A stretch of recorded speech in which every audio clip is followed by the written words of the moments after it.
And they're off. Alright, so welcome to Metroid Fusion 100%. This race is between Mickey and Monkey. Now this is a fairly important race for both runners here. More so for Mickey than for Monkey though.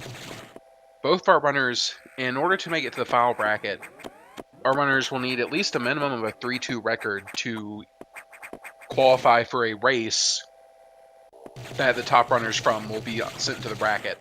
Or if they can acquire 4 wins from the Swiss rounds in this tournament or more, they automatically qualify. Now, notably, for Mickey, this is important as Mickey's current record is 1 and 2. He needs to win this race to have a chance of getting into the final bracket. If he loses this race, he unfortunately will not be able to qualify. So, winning this race is very important for Mickey. Now, Monkey has a 3-2 record, has a 2-2 record, has a 2-1 record. So if he loses this race, he still can get into the qualifying race. But if he wins this race, he'll know going into the next round that he can already get into the qualifying race. And if he wins this next round, he'll automatically be qualified for the final bracket. So both of our runners are kind of on, and this is a very important race for both of our runners.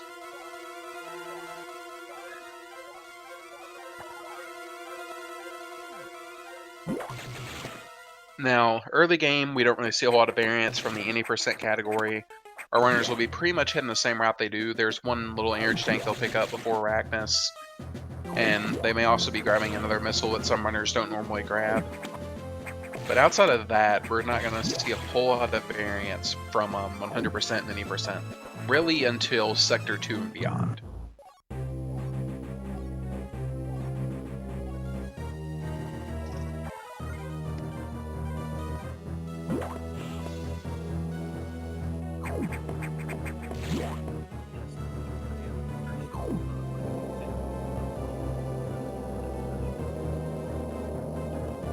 Too much Adam.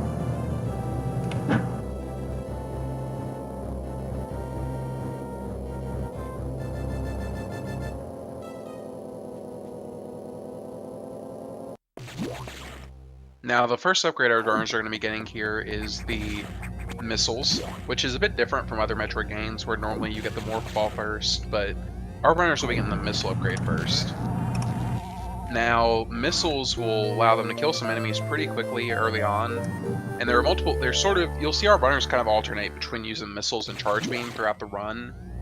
There are spots where charge beam is more effective at killing enemies, and there are spots where missiles are. Now, early on, missiles are very effective at one-hitting enemies. So we won't really see, and again, they don't have charge beam yet, so there's no real, their regular beam is very poor at killing enemies, and the missiles pretty much kill almost anything in one hit, so it's more effective for them to use the missiles than to use their power beam at the moment.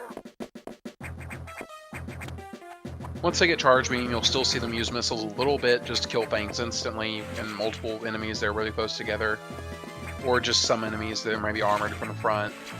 But they will use the beam a bit more often.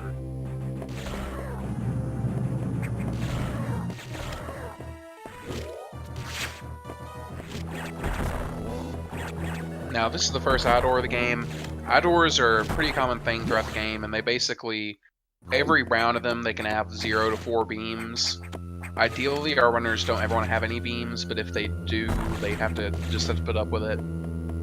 Later on, they'll be able to kill the Idor on the first time it exposes its eye, so they won't have to worry about beams as much, but for now, beams can kind of be an annoying issue to deal with.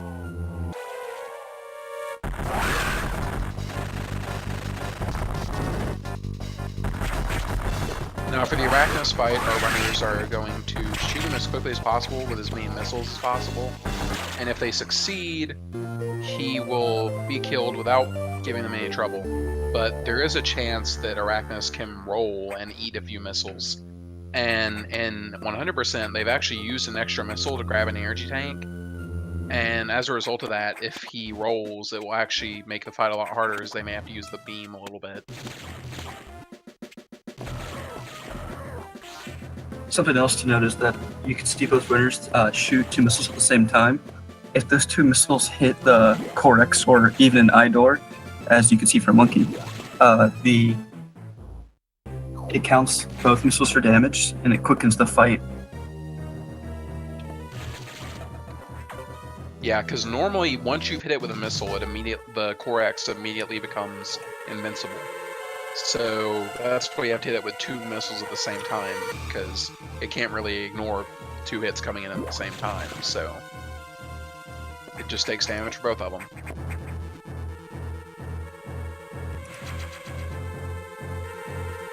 Now, luckily, both of our runners are remembered to grab that missile, but even if they had forgotten, that missile's not too difficult to go back and grab, so...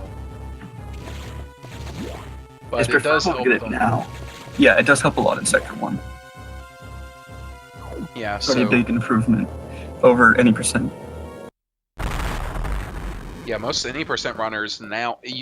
most any percent runners used to grab that missile, but nowadays a lot of runners will actually skip it. And that makes going through Sector 1 any percent a little bit more annoying to do.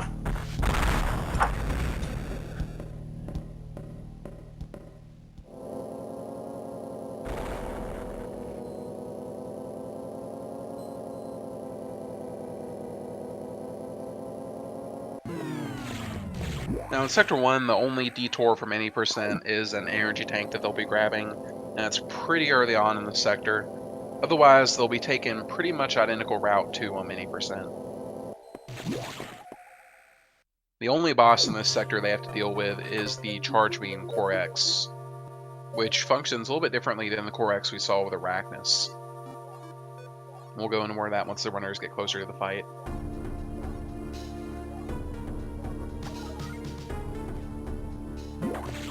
But for now, they have to focus on destroying these 5 stabilizers that are apparently altering the weather in the sector.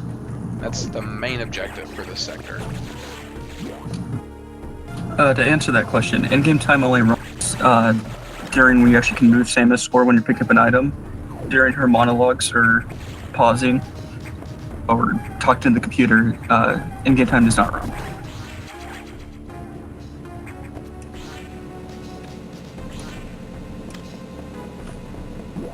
And notably, especially because of all the text in this game, there's a pretty huge discrepancy in the in-game time and real time.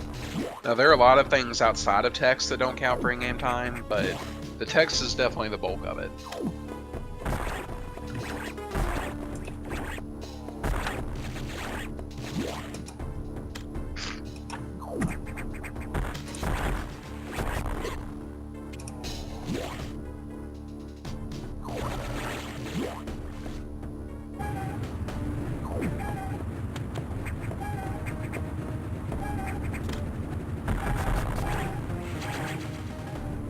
So again, both of our runners are really keeping pace with each other right now.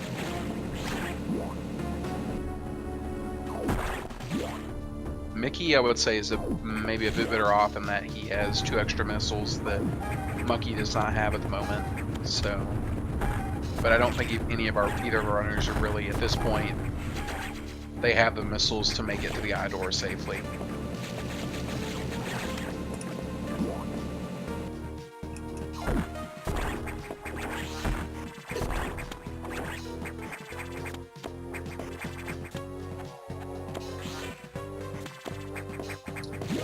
Looks like Mickey had a little bit of trouble with the ladders there. Yeah, he got knocked off by that pirate with the beam, and that basically just messed up his pattern there. Looks like it doesn't matter though. Monkey missing the shot on the wall, missing the shot on that hole in the wall, gave Mickey the lead back.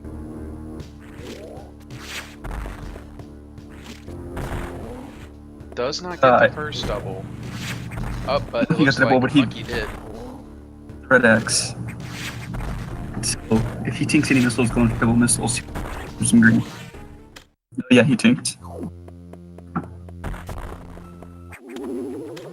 it'll be a time waster that Mickey can catch up on.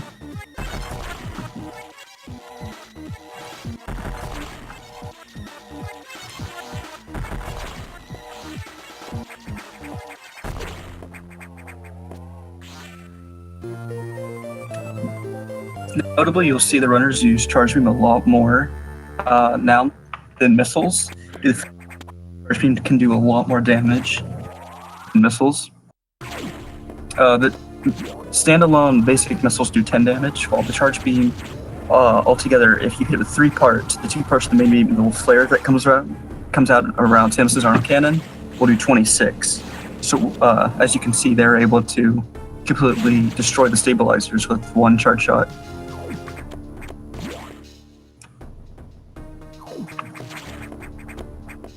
Yeah, so it looks like Monkey didn't really lose his lead really there, so he's still got to lead a little bit, but 100% is a very, you can lose time at 100% very easily.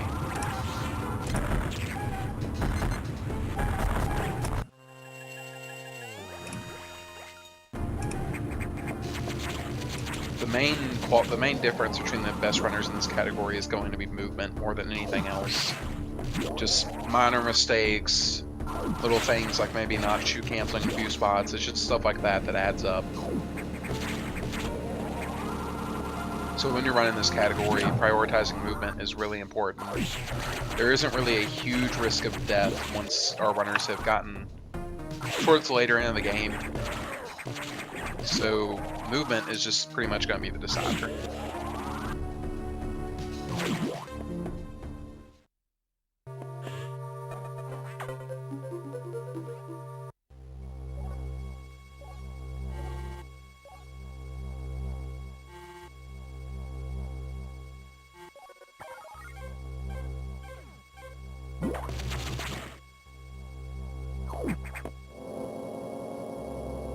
Now again, both of our runners are now going to be going to Sector 2, and Sector 2 is the second time we're going to be running into a normal boss, and that's going to be Zazui. And this is also the first sector where our runners will take a few more detours to pick up some items. In fact, they will be picking up, I believe, 3 missile tanks and an energy tank in this sector. And this is sort of where we start to see a lot more variance from the any percent category. In any percent, none of those 3 missiles would have been grabbed, and the E-tank might have been grabbed. So we're already going to start seeing our runners take a few more detours, and the primary reason for that is because the upgrade they'll get in this sector is the bombs.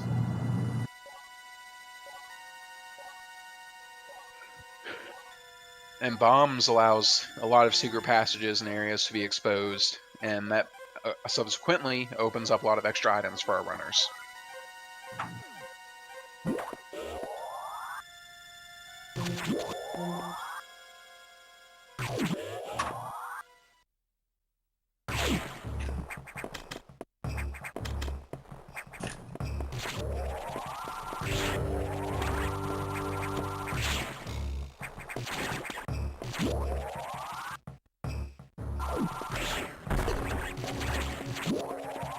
Mickey just missed in that window. Get the double missiles to hit the Zora when it's crawling towards you. It's a very, very tight timing.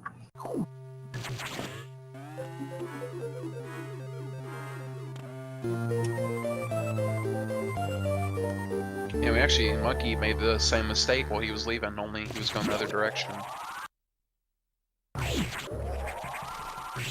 That's one of those little things that it feels relatively minor, but can make a huge difference. And of course, notably, when Mickey made the mistake and when Monkey made the mistake, it's because the Zoro was actually walking towards them. And that's generally when it's more difficult to hit.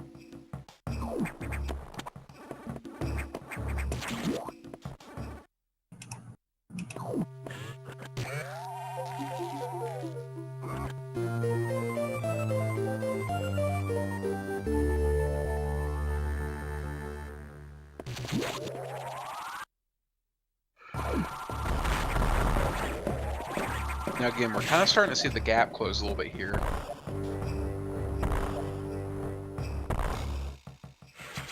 So Monkey and Mickey are both kind of keeping pace with each other right now, and I think Mickey is gaining a little bit of time on Monkey at the moment.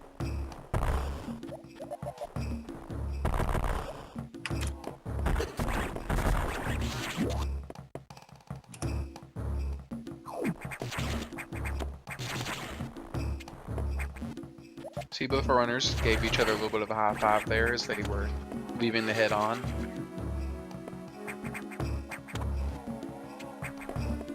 And now again, we already saw the second missile detour there. And there's one more that we're going to be seeing.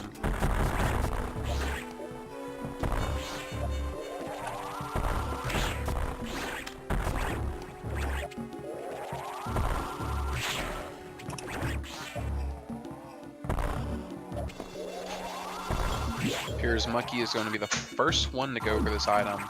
And if he does this properly, he actually can, he looks like he's going to... If he does this quick enough, he can actually get back out of here before the bomb block respawns. Unfortunately, it appears that he misses morph from the jump.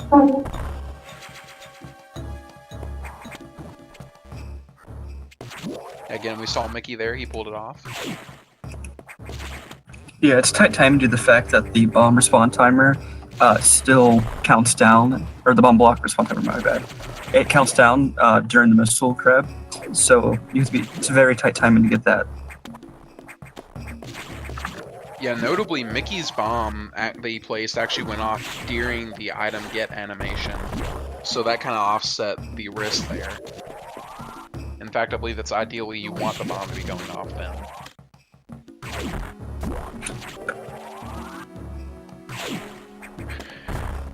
And again, that's just one of those little things that's helping Mickey catch up.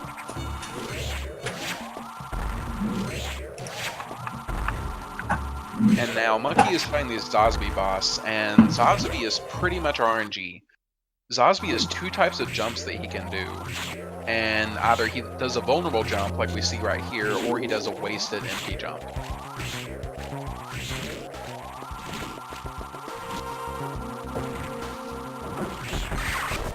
It appears that Mickey has already had a little bit better round 1 luck than Monkey had.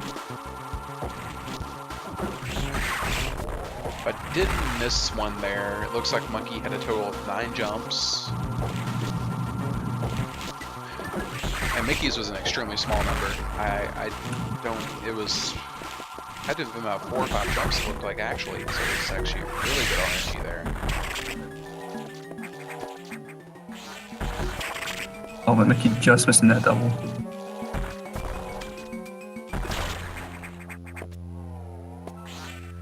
Mickey sort of opted, was unfortunate enough to get the double, and that lost him a little bit of time there, but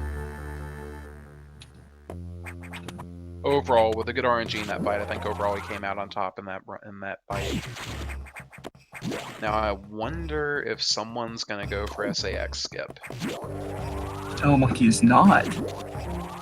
I think Mickey definitely was. He was practicing it a lot before the race started.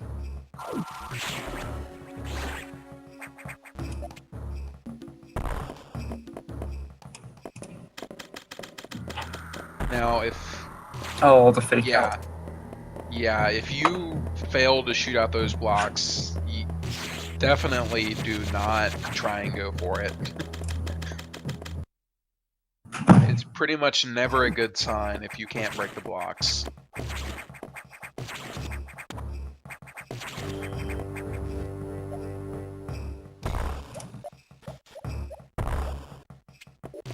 So a little bit unfortunate that Mickey couldn't get that trick, but I still believe he still gained a good amount of time from the Zosby fight. And we're only really 20 minutes into an hour, 50-minute run here, so still plenty of time for Mickey to keep catching up.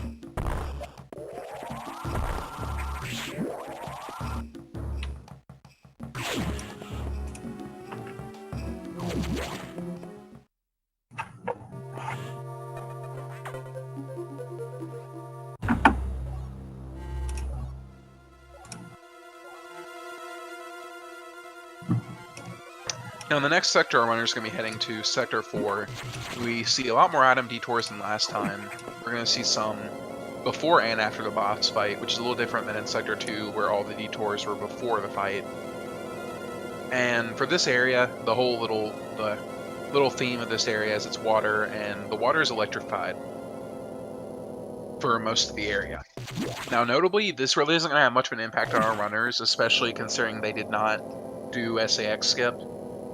Sometimes if you do SAX skip and it doesn't go perfectly, you can lose a lot of health, and our runners should be a bit more concerned in that case. But since both of our runners didn't get SAX skip, they're going to have full health going in this sector, and they really aren't going to have to worry about anything. Yes. I once found myself going through Sector 4, 21 health, and notably, I think it's a rate of 6 energy per second in electrified water. And there's also the crabs that shoot out at you, which I'm not sure about their damage value, but since they didn't do SAX skip, they aren't even close to having that much trouble.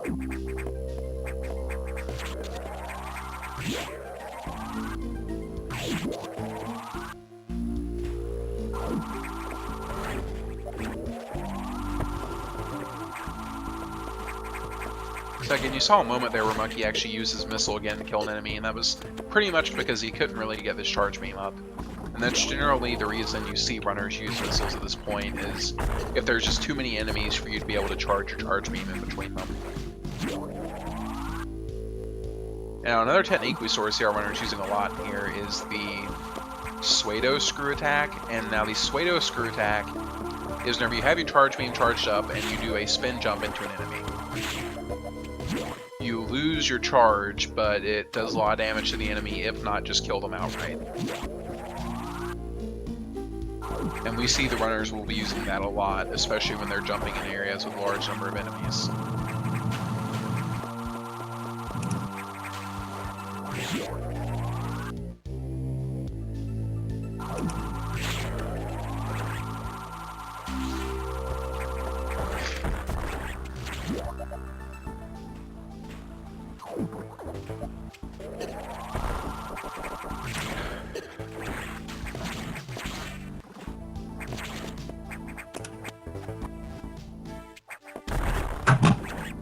So looks like our runners have about a 10 or 11 second gap in between them right now. So again, that gap's just going to is likely to keep on getting smaller. Especially as we head to the Saris fight. Yeah, notably, the Saris fight can make or break the run at this, can sort of make or break the lead that Monkey has right now. Or it can cause Mickey to fall further behind, because, so Saris fight, Saris has a few patterns he does, and the first pattern is always the same. So you're going to see our runners are going to get in a specific spot because they know that Saris is going to end up in that area, no matter what, at the start of the fight. Now, Faison mentioned earlier that the charge beam basically has 3 components to it. If you manage to hit Saris with all 3 components, you will be able to kill him in 2 hits. Now, if you miss with all 3, if you miss with a component or some of them, the fight will have a variable length depending on which parts you miss with and how you did damage. I believe Saris in total has like 50 health, with obviously a perfectly done charge beam twice will do 52 points of damage, or 26 for each shot. Now right there, Monkey had pretty good RNG on the patterns there, and he's fighting perfectly, and it appears that Mickey got the quick kill as well. So Mickey missing a bit of a double there, but notably, so as I mentioned earlier, Mickey definitely closed that gap by a lot. It's now pretty much a 3 to 4 second gap. So that fight alone caught Mickey up about 6 or 7 seconds from where he was before. So as I said, even just doing slightly better at parts of that fight can make the difference there. And it was really only the Corex part of that fight that allowed Mickey to catch up.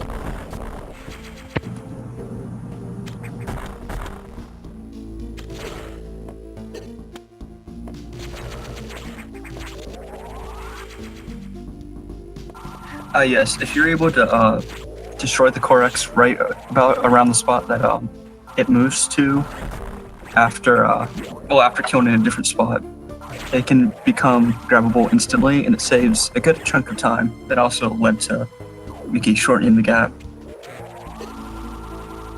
Yeah, that's referred to as a sweet spot when the runner pulls that off, and it's one of those minor time savers, but when there's a 10-second gap, it can be a lot. But as I mentioned multiple times, we're still very early on in the run. there is a lot of time for things to change.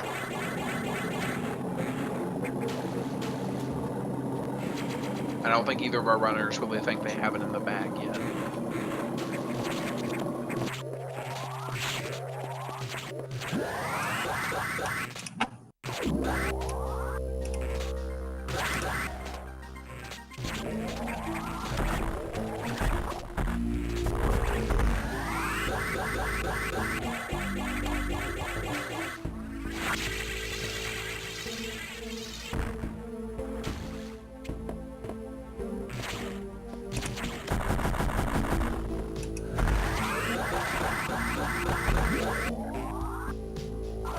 Actually crazy how close both of our runners are right now.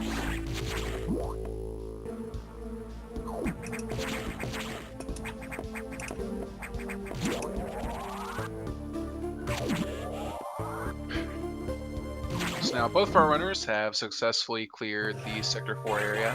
They're now going to be heading to Sector 3 where they'll be getting the Super Missile upgrade. And now Super Missiles, again, we're kind of see a little bit of a switch back to using missiles to kill certain enemies.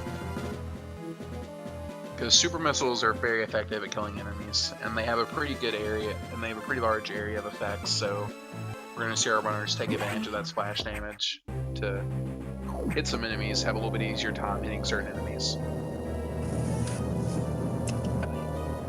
The basic missile up to 30, and as the fully charged beam with flare does 26, you can rapid fire missiles a lot faster than you get the charged shots off.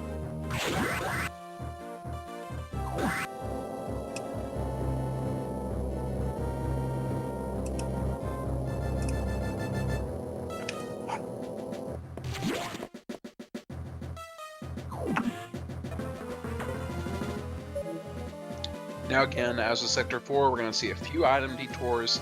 Not that many for Sector 3 though. In fact, there are only going to be 2 of them for this trip. So Sector 3 is, again, we're pretty close to 80% for most of this sector.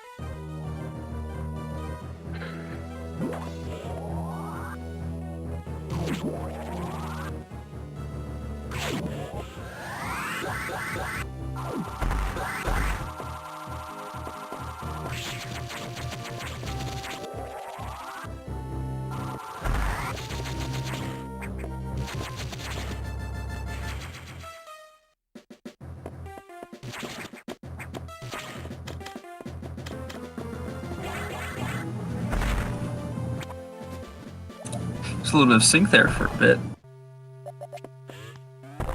Yeah, this race is, right now, it is an incredibly close race. Hopefully our runners will be able to keep up this pace for the rest of the run. Though granted, I don't think any of them individually necessarily want to keep this, but...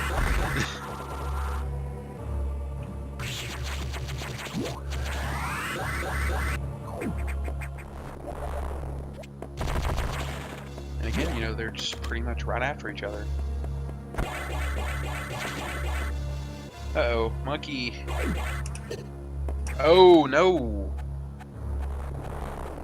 Ooh, so that actually, for a second there, Mickey almost took the lead back. If you notice, there was a trick there they could do where they could, kill the Shine Spark vertically up that shaft with the speed boost upgrade they have now, and there's another minor mistake with Mickey there, but... The sync again.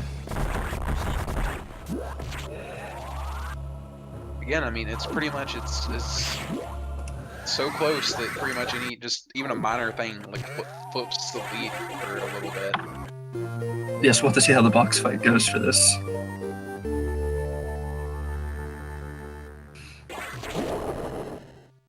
Neither runner gets State of Spark, unfortunately. So again, you know, they're just keeping that lead close. Now, notably, Mickey did not go over and trigger the box fight. I guess he's going to do it on his way out. I'm not entirely sure if there's actually a time difference for that. I think most runners usually trigger the box fight first, but I'm not actually sure if there's really a time difference there. If it is, it's very minor. Yeah, it wouldn't be anything that have significant impact. Which, I mean, granted, how close both of our runners are, it could have an impact, but I don't think it's going to affect it too much. And again, both runners successfully triggered the fight. That's good.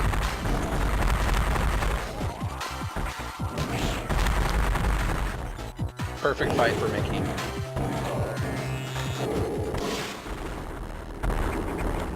Again, and it seems like that's Mickey's biggest strength so far in this race, is his boss fights.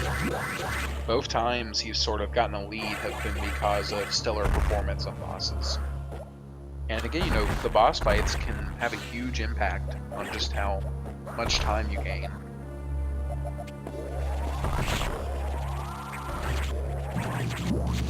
They do take up a noticeable amount of time, and they are very difficult to fight optimally.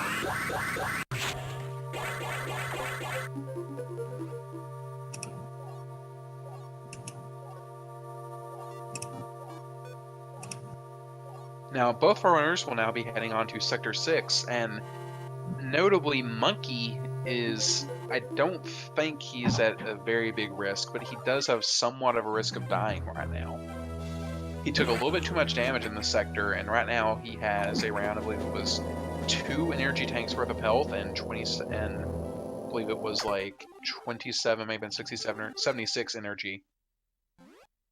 And notably, there are enemies in this next sector called Ice X's that our runner's about to deal with, and if he doesn't deal with them properly, each one of them does around like 60 to 70-ish damage.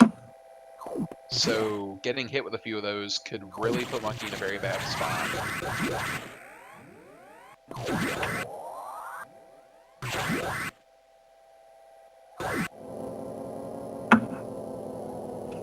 As long as his movement's on point, he shouldn't have a problem dealing with them, but one movement mistake could get you in a few places, could actually cause you to get hit by quite a few of them at once.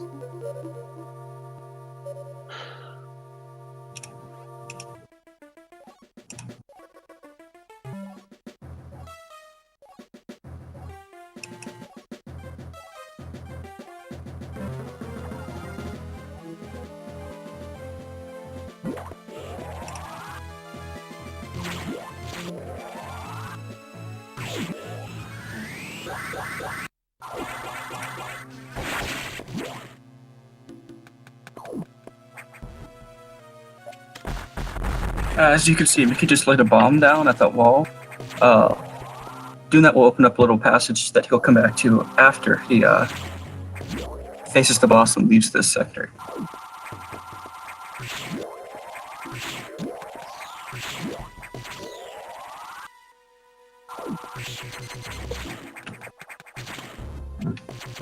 Now I wonder if we'll see Monkey actually destroy the block in this next room. So notably, it's actually a little bit faster if they shoot the block in front of them. We saw Monkey sort of aim diagonally up and shoot those 2 blocks above the bottom one. Shooting the bottom one out is actually just a teeny bit faster, but Monkey didn't really want to risk it with his health. No, as you can see, the SAX has arrived to try to hunt these runners down, but out of the sack skips, this is one of the easiest.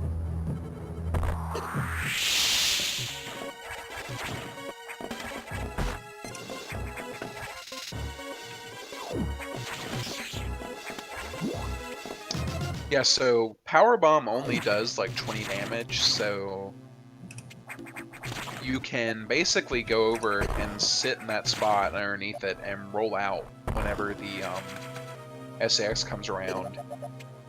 And by doing that, you can he will jump over you if you come out and shoot him. And after you come out and shoot the SAX, or after you come out and shoot the SAX will turn around, either shoot at you or try to jump over to you, and then from there you'll jump over it and get out of the room quickly.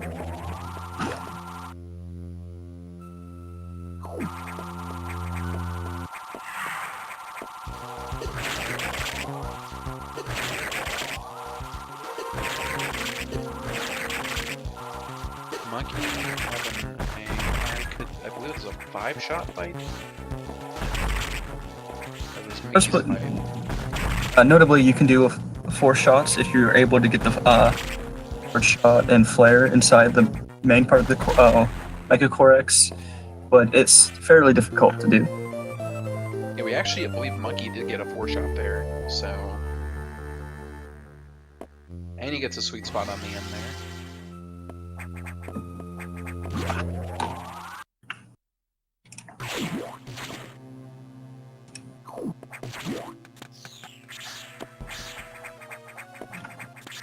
Mickey missing a bit of a wall jump there, but he gets it in the second try.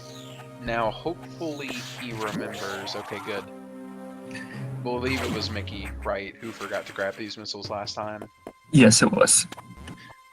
And he ended up with 98% and had to be disqualified.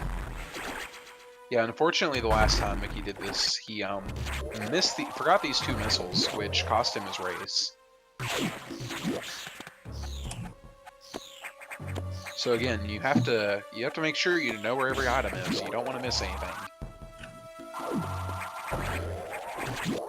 It's one of those strange little things. Whenever you first start out as a runner, you're making sure you always remember everything. That's kind of the main thing in your mind, and you're not as concerned about movement and stuff. But then once you practice the category more, you start to be more concerned about your movement, and then you start to forget items.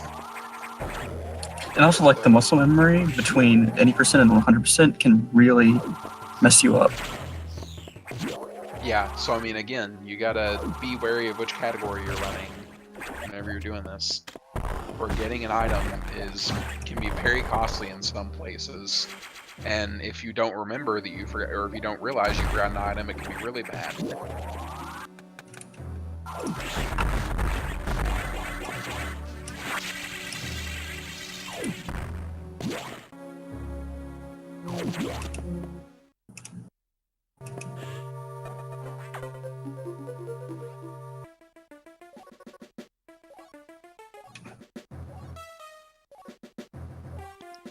See Monkey here taking a recharge station.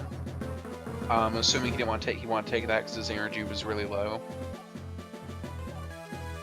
It's strange though. I mean, the next sector they go to is Sector 5 with the ice secs, and they heal for 30 each, and you can pick up a good amount if you're careful and are able to stun them. Yeah. So one thing you noticed, one thing you probably noticed and we didn't mention is that the new suit upgrade that they have allows them to actually absorb the ice X's without taking damage, and instead it heals them a lot. But yeah, as Faison was saying, Sector 5 is a pretty low risk sector, but I believe Monkey just wanted to be extra safe there.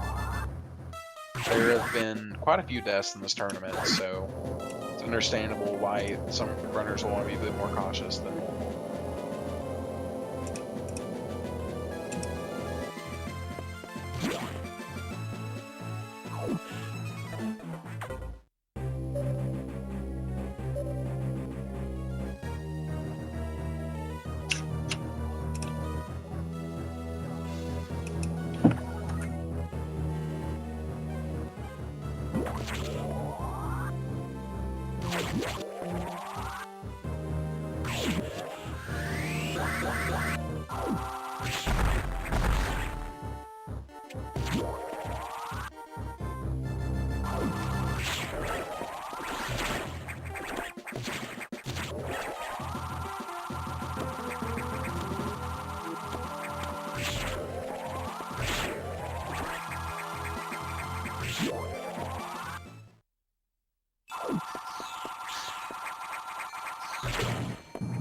So hopefully, one noticeable thing about this sector is that our runners will have to actually head through this sector 3 distinct times and before cleanup.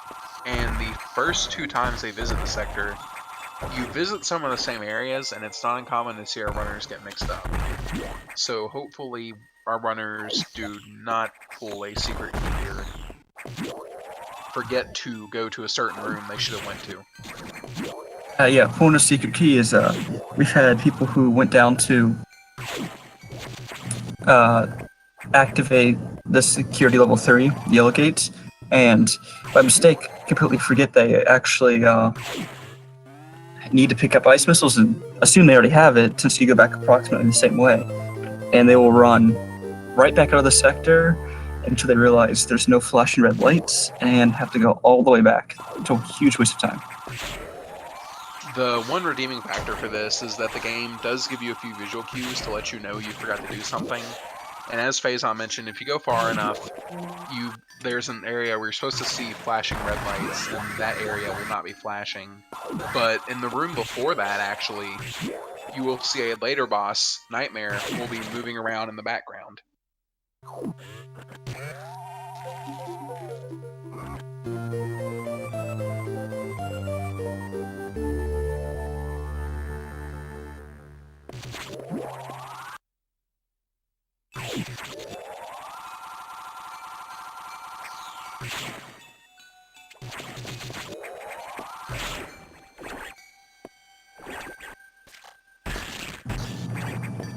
Oh, so Mickey is working on getting a... Oh, he already got the item. Or no, he did not. Okay. No, he was trying to work on fancy strats. He was trying to, Yeah, I see what you're saying. He was... The enemy that he used to kind of... Ooh. I hope that hit. Oh. Uh-oh.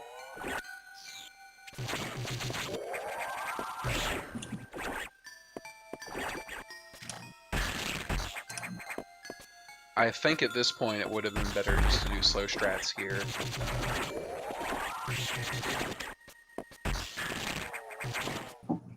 Although it seemed both runners had some trouble trying to get that Ripper in the right place. Oh, and just get to the Ripper anyways.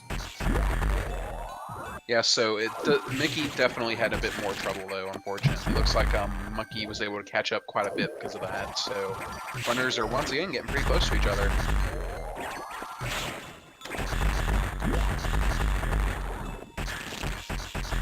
Mickey's showing off the excessive amount of missiles this game gives you by just wasting them everywhere. Notably in 100%, you get a lot of extra stuff. Yes, for some reason the developers of this game decided to make major items not count for item percentage, so they literally had to fill up a ton of percent with extra items. So notably there's was it 48 missile tanks, 32 power bomb tanks, and the 20 E-tanks you get. There's a lot of tanks that you don't need. Yeah, so for the missile tanks, that isn't the number of missile tanks isn't really too out there. It's actually pretty close to the same number of missile tanks as the other games. In fact, I think maybe Zero Mission has the same number. Maybe, don't quote me on that. But You know what time it is. Both runners are in it.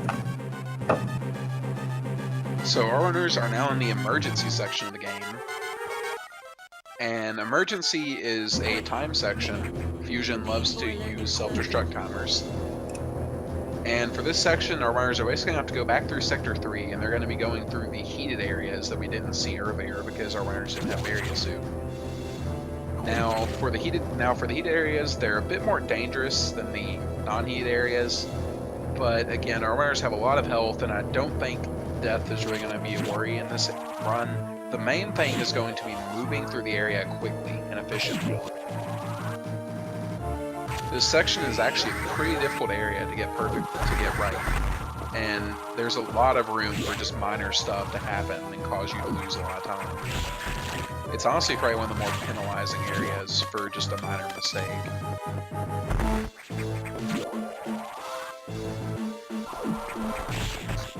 And you'll probably see our runners take a very similar route through it, if not almost identical, and it's just execution. That's all emergency is. And our runners also won't be picking up any items when they're leaving either. So this is pretty much, this area is really identical to how it is in the 8%. Mickey doing pretty well so far. Yeah, Mickey's is going pretty much perfectly.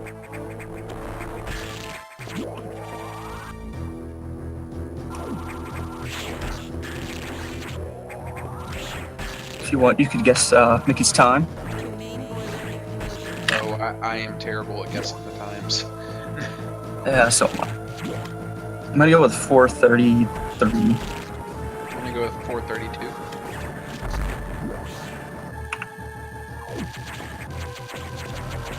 solely to say that I have one more second of faith in Mickey than you do. I think that would work for me, having more faith. Although it looks like maybe like a 435 or so.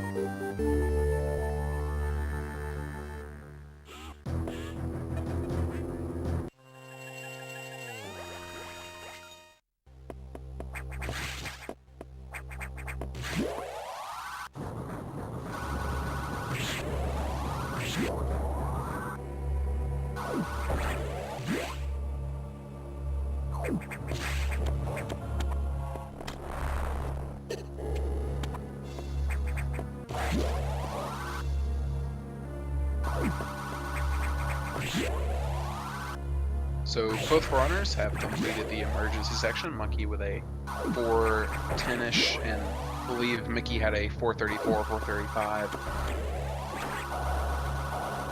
Something around that general area.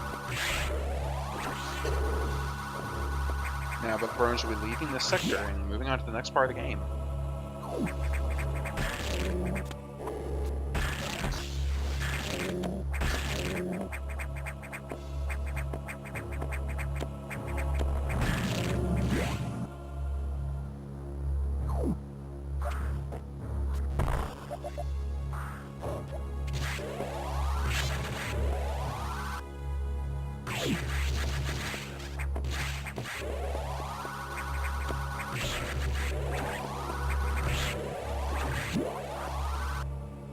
Now, for this part of the game, it contains arguably the most difficult boss in the entire game, which are the animals. I would agree with that. The animals are an RNG section where you have to basically wait for all these animals to come out of this habitation area, and the amount of time it takes is completely random. So, it's a little minor RNG thing there that can affect the run. It's not really a huge time loss if you get like terrible animals or anything, but it does get a little bit annoying that we don't have any real way of manipulating them. And along the way, we're going to see our runners pick up 2 missile expansions. One that they'll be getting on their way back to the main elevator, and one they'll be getting right after defeating animals.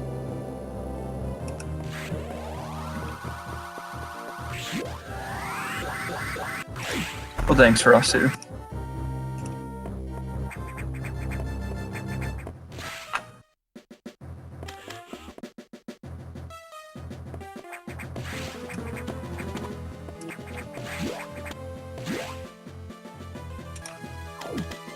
wonder if we'll see Mickey or Monkey go for the unusual stretchy climb.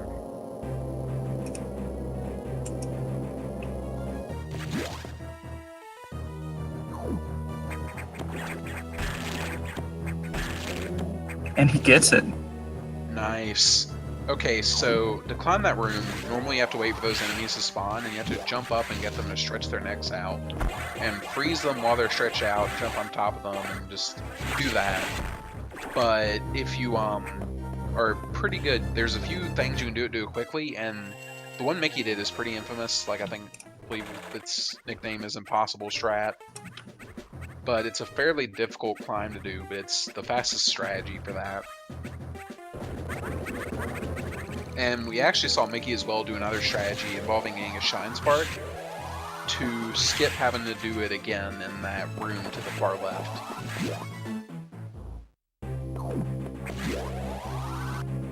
Usually there's Monkey doing a bit of an alternate strat, which is just to jump on the right wall jump off of it, and potentially get up there quickly. And now right here again, we saw, okay, Monkey's gonna have to go back here, but there's a little strat they can do by standing on the corner of that block and running left. Your speed boost will trigger past that block, but it will still break the speed booster block, and you can get a Shine Spark up that shaft. If he did not get that, he would have had to have done another similar stretchy climb as to what we saw when he first entered the animals area. And I'm not sure who got the better animals RNG. I think Monkey might have had a little bit better luck on them than Mickey did.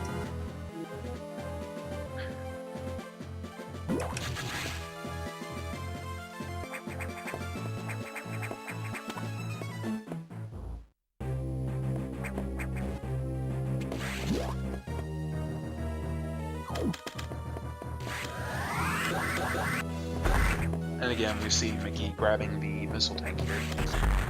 And they will be heading to Sector 5 for the second time.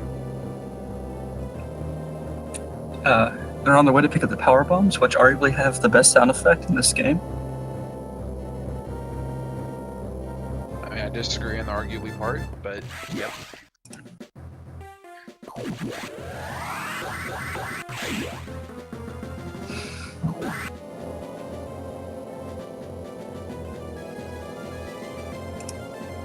Now, power bombs are, well, in Fusion, as we mentioned before, the game has had to add a lot of extra expansion packs over the other games in the series due to main items not counting per percent. And because of that, the game gives you an excessive number of power bombs. After you've gathered all the expansions, you end up with 74 power bombs. Which Yes, is... that's 32 expansions. Yeah, it's way more than what you need. Especially considering the game gives you like 10 by default.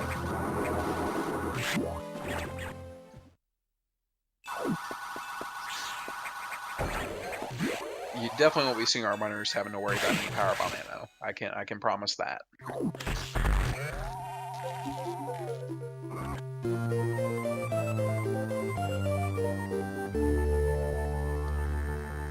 Now again, there's going to be a little bit of this SAX encounter, but it's not, We're going to see her pick up a few items really quick, but then we're going to see an SAX encounter at the bottom of the shaft. And Well, first we have to get this free tank. Oh wait. That's one of the two mimics of this game. Doesn't need taking the missile tank later in Sector 6. There's, I believe there's actually 3. There's one for each type. Is there? Yes. I honestly could not remember exactly where the power bomb one is offhand, but mostly because you just blow it up with a power bomb before it really does anything. But I'm like 90% certain that there is one for every expansion type. As you saw, Mickey just now laid a power bomb, and to get the one power bomb to show the ladder from the blast from the bottom, it's a very tight timing to lay it and morph with the space you have. So I wonder if our monkey will be able to do the same thing. Gosh, their names are too close. Too similar.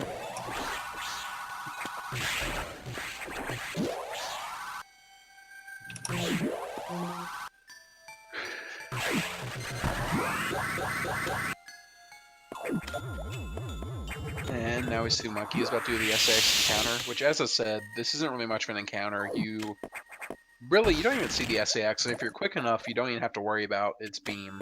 If you're a little bit slow, you'll have to jump over the beam, but like as you saw there with Monkey, like if you're quick enough, you're not really going to have to worry about it. See, Monkey there tried to do the power bomb thing. I don't know if he got it. That's a little, yeah, that's what I was thinking. It's a little bit too low there. There's not a false power.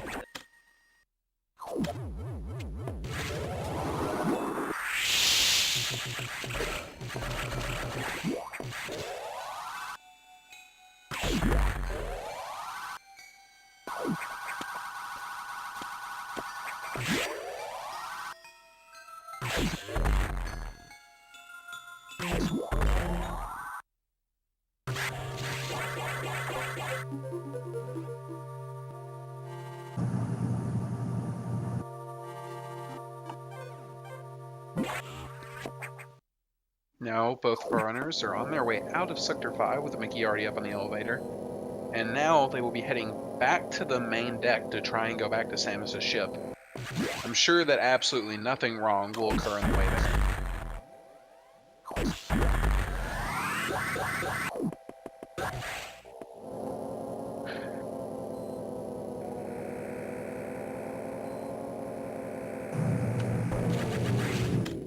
Oh, unfortunately, it appears Mickey's elevator just decided to stop halfway up, but luckily he can shoot out the right side of the elevator shaft there. So now for this section of the game, the entire station has, for some reason, lost power. And as a result, Mickey can't use any normal doors. They can only use doors without actual doors and any destroyable blocks in areas. So for this part of the run, our runners will actually be going to fight a spider boss and then a plant boss called Metroid. The spider boss, Yakuza, is going to be the first boss fight we're going to see here, and Yakuza is an interesting fight. It's fairly difficult, and our runners will be using the missiles on the fight. And now the interesting thing to note, the fully charged wide beam actually does more damage than the missiles do on the fight, but because of the rate of fire of missiles, if you are quick enough, you can end up defeating the boss quicker with just shooting missiles, as compared to trying to use your charge beam.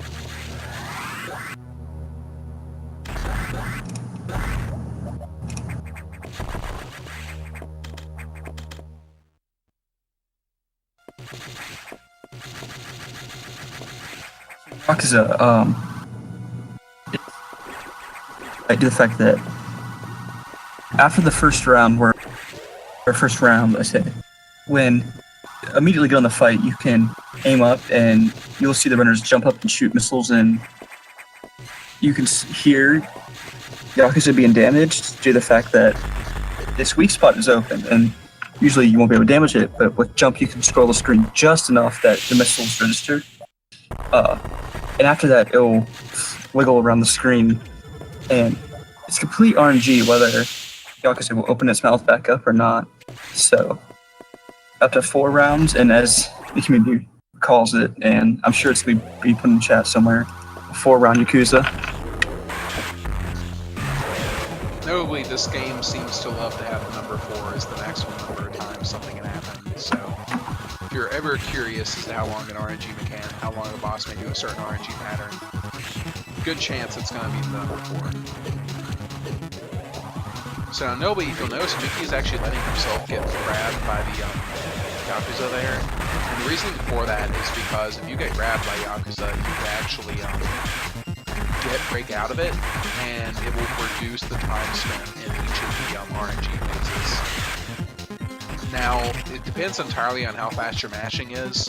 So Mickey's mashing was fine, but some people can do it insanely fast. And they will barely get 2 inches, seemingly 2 inches off the ground before Yakuza lets them go.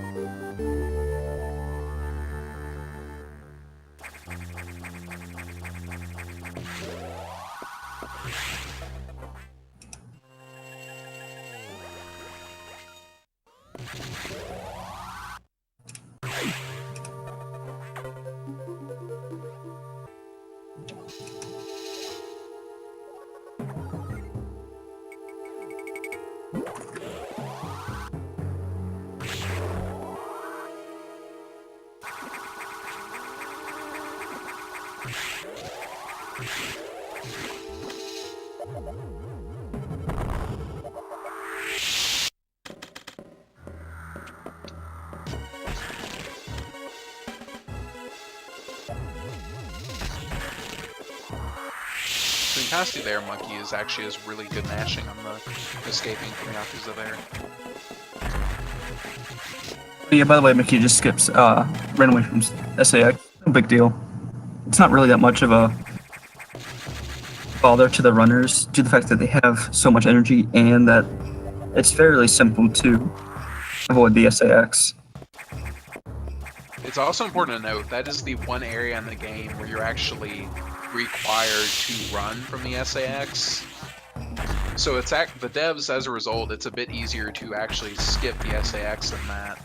Well, you're not really skipping it, I guess, but it's a bit easier to get away from the SAX than to do it in some of the other areas where you're not intended to, or where they don't expect most people to.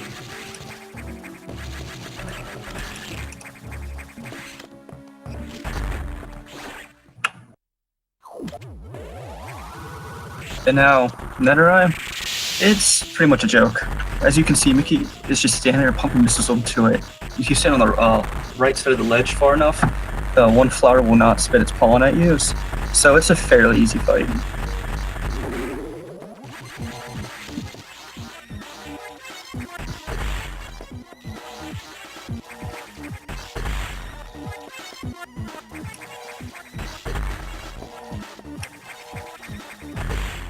Fortunately, Mickey missed a double on that fight, but he still got one of them, so it was still a little faster than normal. The more missile upgrades you get, the more annoying it gets to actually perform double missiles, because each upgrade of missiles increases the cooldown time between the time you can fire missiles, and it increases the acceleration of the missiles.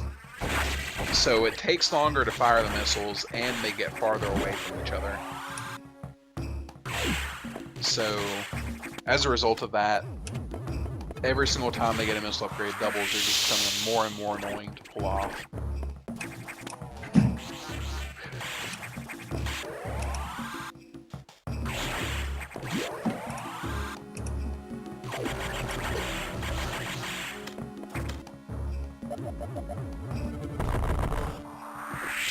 As Mickey's leaving this sector, he's going to take one little detour here to pick up another set of another missile expansion here. Outside of that, we will not be heading back to Sector 2 for quite a while, as Sector 2 is the last sector we visit and clean up. So we will not be seeing Sector 2 anytime soon.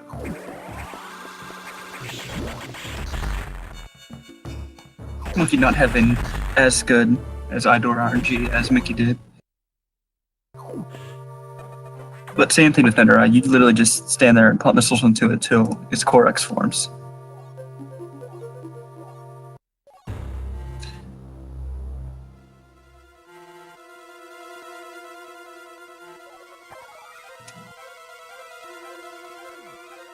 See if Monkey has a little bit better luck with getting doubles. I believe that might have been a double.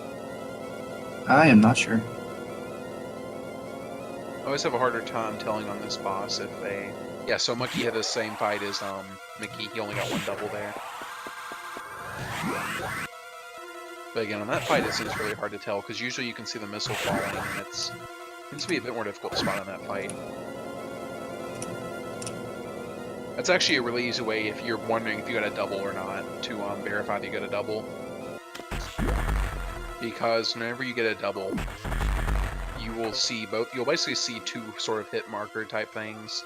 You'll see where like there were two collisions, and also if you do not get the double, you'll actually see the missile fall. The missile will make a little bit of a tinking noise, and it will actually fall off the enemy. Okay, will Mickey get this? He's got it. So right here, Mickey's gonna do the longest spark in the game.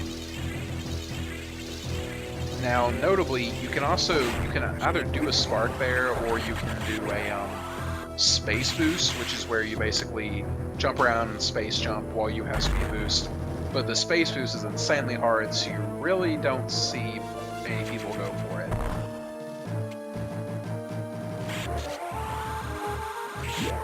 Unless you're a cheating later player like Fallsmore.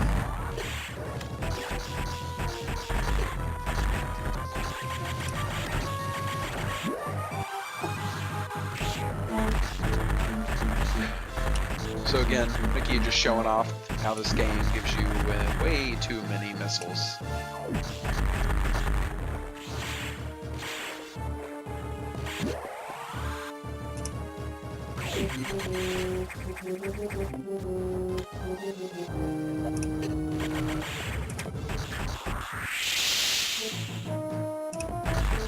And now Mickey is actually going to be fighting the Nightmare boss fight. Now, Nightmare has 3 phases to its main part, and then it has the Core X phase. Now, its first phase is pretty much going to be non-existent in the speedrun. I'm not even kidding when I say you may not even notice it. Basically, you'll notice it, but it's like for 3 seconds, and then it's gone. I would honestly not even say like 3 seconds. Like your first hit should take it out. But basically, for the first phase, all they need to destroy it is a fully charged plasma shot and a missile shot. So. Oh yeah, I was thinking of the what you're talking about as the first phase. No, Next Gen is totally right that this first phase is over before you can blink. Yeah, we're already in the second phase. I mean, it literally is the very start of the fight, and even then, the second phase is really short too. The main part of the fight is this phase right here, where you see the Nightmare going to the right side of the screen and charging left, and in between that, he will be sort of flying around the screen like this, and you want to space jump in such a way that he will stop on the right side and start charging towards you, like you see Mickey doing there. Now, I do believe the more damage you've dealt, like he sort of has like 2 different colors for his face mask there. I believe the more damage you dealt, the harder it gets to sort of get him in the right spot. So again, that's going to affect the fight a little bit, but again, really rehearsed fight, so Mickey had no trouble with that. I believe he got 2 doubles on that fight, was unable to get the third, unfortunately. But as I said before, every missile upgrade they get, this becomes insanely harder. So even to get like getting like 2 doubles consistently is still really good.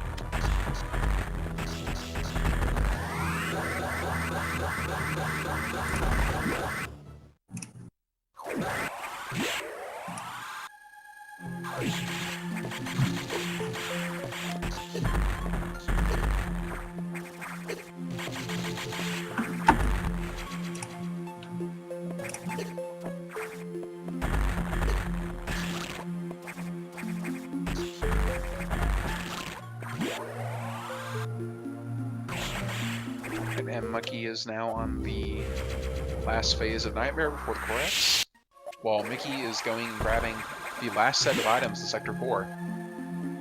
Now, as I said, this is the last. The runners will be going back to Sector 4 and clean up, but not really. When Mickey leaves Sector 4 this time, he will have every single Sector 4 expansion back.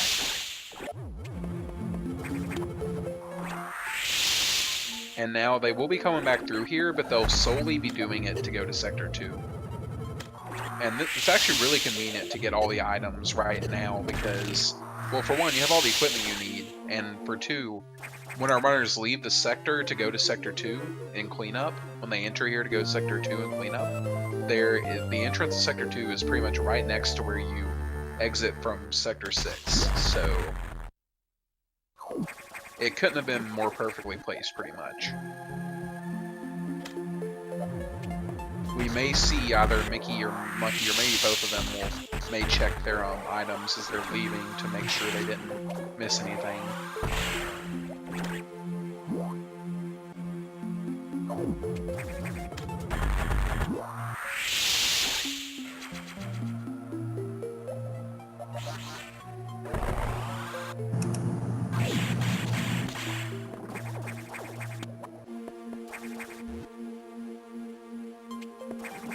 Oh, Monkey, gosh, it's still confusing.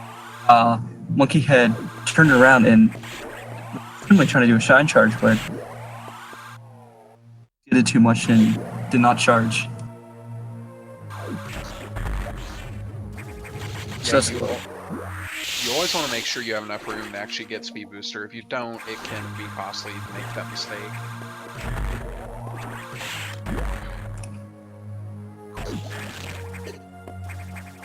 Mickey's on his way out, and he has not forgotten anything yet, so that's good. That's good.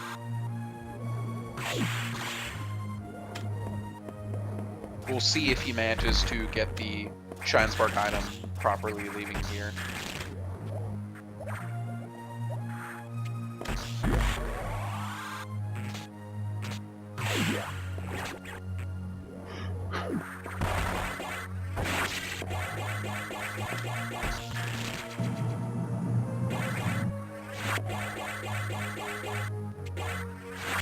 So Mickey took that a little bit safe, but that item that he just grabbed that he had to grab by Shine Sparking up.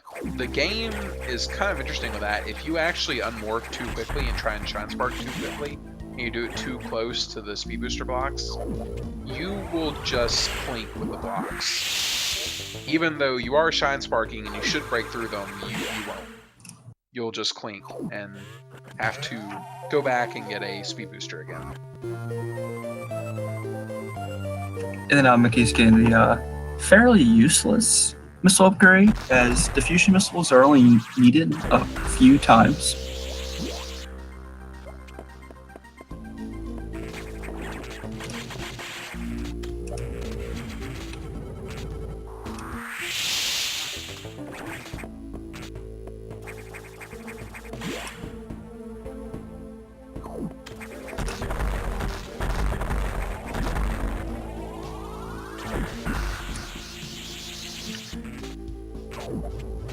Right, and Mickey is going to grab the last item, which is a Power Bomb expansion.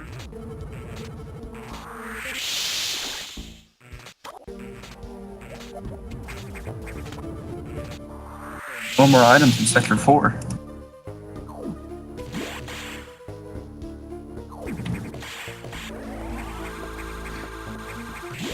So again, Mickey didn't check his item count, but he's ran this game enough. I'm sure he's aware that he got everything.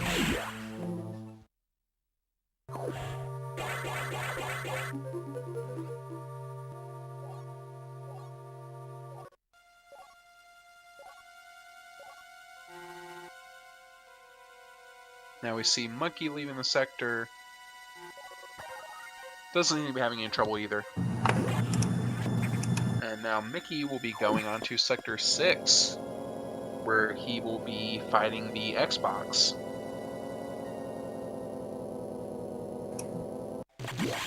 Now you'll see the Xbox fight's a little bit different than the first box fight.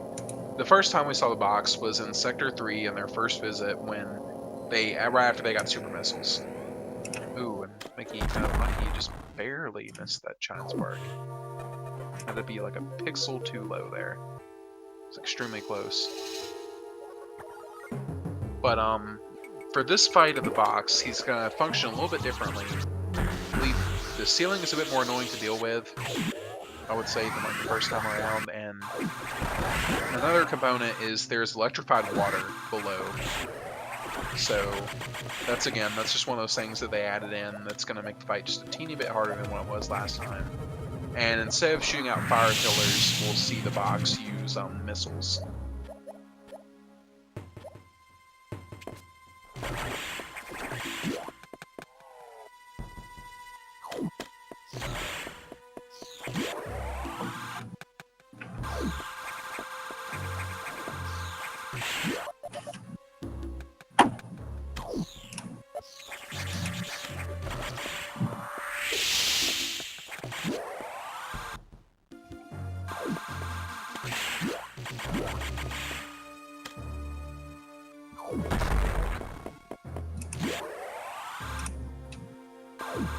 And Mickey is just about by the boss. He's got to go a couple more rooms here so he can activate the trigger for the box fight. In order to trigger the box fight, much like how they had to go somewhere, they had to go in a certain way to trigger it in Upper Sector 3, you have to go down in that room, and you have to basically almost touch that security gate and then go back, and the box will spawn in the room that he jumped down from the box. So right here, as you can see, the water's a little bit electrified, and he is unloading as many missiles as possible. And again, unfortunately, got knocked off. Yeah, and, get him out of his missiles.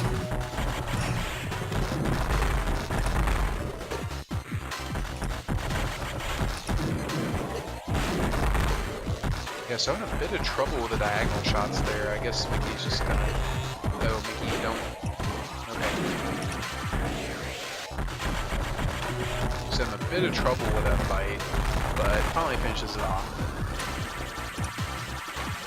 Oh, unfortunately, he will have to get a missile from here, and he's really got a good chance of getting a ton of health drops.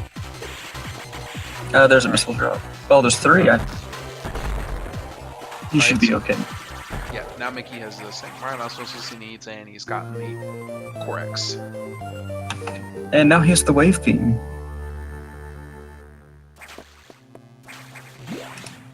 Warning, no entry. So now he can go access that suspicious-looking mechanical part of Sector 6. Warning, no entry without authorization. Warning, no entry without authorization. So wave beam is going to be used a little bit here. It's going to help them hit a few gates from the opposite sides. And that's actually pretty helpful in the run because, well, for one, it's necessary to get certain items, and two, it gives you a few more options, some routes to take.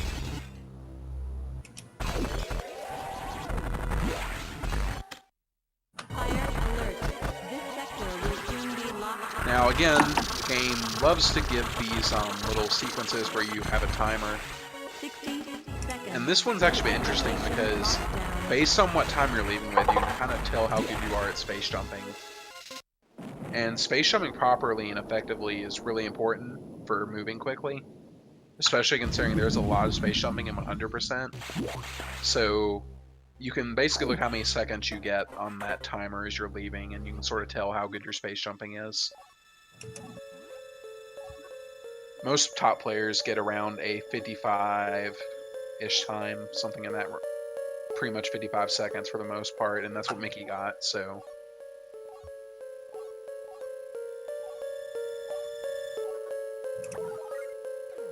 Now we're going to see Monkey do the Xbox fight, hopefully having a bit better luck than Mickey did. Tinked a few missiles there. I think some more. Yeah, notably, it is actually fairly difficult to space yourself properly to actually damage the Xbox, especially when you're aiming the diagonal shots, because you aim it slightly off, the legs of the Xbox will eat your missiles completely, which is what happened in Mickey's fight. Now again, Mickey had a lot better fight, I think, than Mickey had there. And he has missiles to spare. Doesn't have to farm for any green X. A few seconds saved.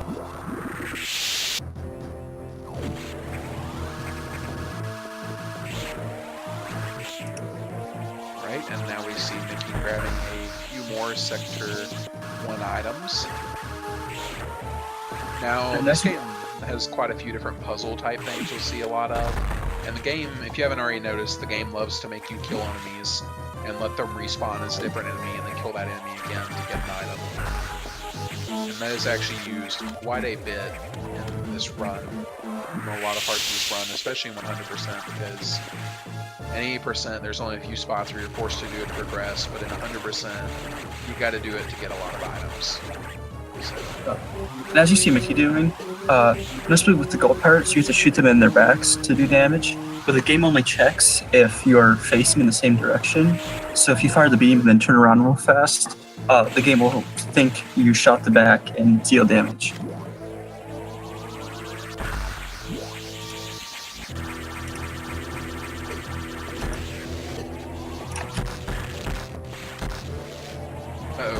Mickey made a little bit of a mistake there. He accidentally shot the beam at the eye door. If you shoot an uncharged beam at the eye door, it ooh, if you got, that was 4, wasn't it? So you definitely want to make sure you hit the eye door with your missile or your fully charged beam. Oh, and make sure to cover your ears. Yeah, so Ridley's been infamous for being an extremely loud boss fight, and now this boss fight is, I would say, fairly straightforward. It's something we can deal with. Basically, what they're going to try, what Mickey's doing here is he's trying to shoot Ridley with a diagonally charged shot, and the reason for that is because after they got plasma beam, the beam changed to, instead of having a fixed damage value, it does damage for every frame that's in an enemy. Now, we didn't really see them use this on the other bosses because the other bosses right after Plasma were basically designed with that in mind. And so because of that, those bosses only basically allow the Plasma Beam to enter in them for like only 1 to a few frames, not enough to actually make it deal more damage than the missiles. So Ridley is pretty much really the first boss that we get to see them abuse the fact that plasma does damage per frame.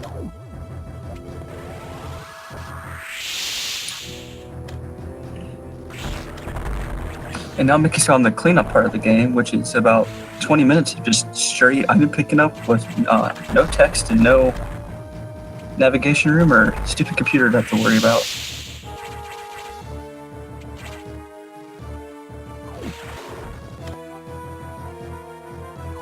So cleanup is pretty much going to be the make or break for the race here. And the theme of cleanup is movement. As I mentioned before, movement is king 100%, and especially so during cleanup. In cleanup, a lot of the decision making involves picking whether you want to go for the hardest strat, which may be less consistent for you, or picking a easier but more consistent strat. The most common example of this in cleanup is whenever you need to use speed booster. Should you do a shine spark or should you try and do a space boost? And I don't exactly know offhand which ones we'll be seeing Mickey go for, but that's going to be the main difference maker, is which space boost Mickey goes for, if any, and can he pull them off? Because doing a shine spark where you're only going one, you're not going to change height, so you know where you're going to end up. But a space boost is usually faster, so.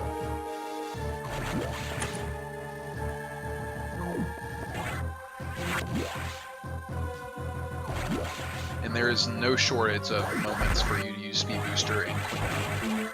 Cleanup's favorite item is definitely speed booster.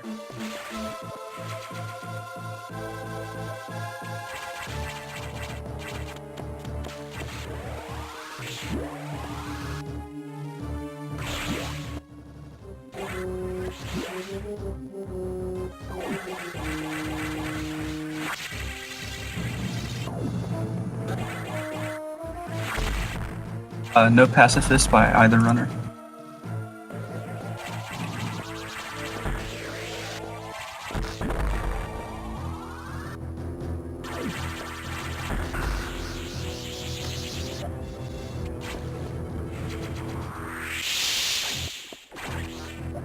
So again, both runners are now officially in cleanup.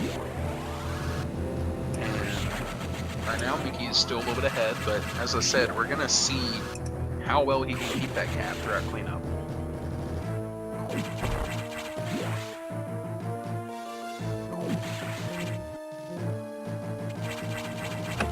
Now, Sector 1 cleanup is pretty straightforward. There isn't really a whole lot of crazy tricks to do in here. The main reason we save a lot of these items for cleanup is because it's just simply faster to go back and grab them when you have way more items. And since you end up in Sector 1 anyway, there's not much of a point in trying to grab a lot of these items early. Now this is going to be our first moment where we may see a space boost here. No, but no, he balked.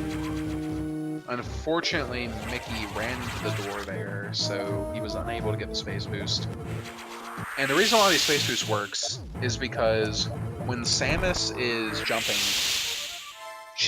you can press the R button and you will shoot your beam without breaking out of your spin, and thus not losing speed booster. So that's pretty much the main reason that a lot of these space boosts work. And so timing it so you go through the door after you've shot it open, making sure that you don't go through before, making sure you jump at the right height, all those little things are what add up to making sure your space boost works out well. Now notably for that space boost that Mickey tried to go for, he was still able to grab the items, no problem. But for a lot of these, if you screw up the space boost, you have to go back and get your speed booster again. In fact, this first area right here, I mean, this is a fairly easy one, but if you do not get that space boost, you pretty much have to go back and try and spark.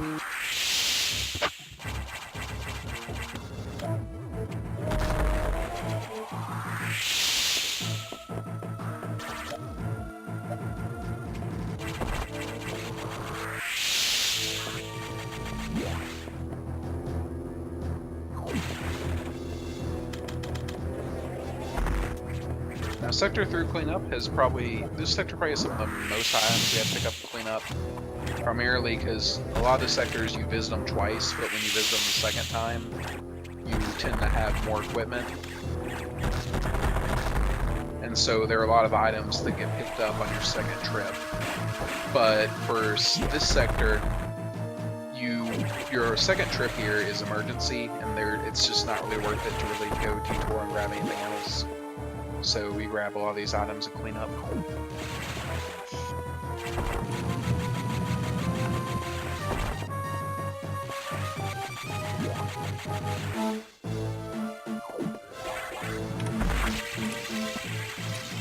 As you saw there, Monkey opted for a Shine Spark to grab that missile expansion. And again, it's just one of those things where you just need to, if you can do the space boost consistently, maybe go for it. If you don't feel comfortable with it, then just go with the Shine Spark strat. But as said, space boosting is almost always going to be faster.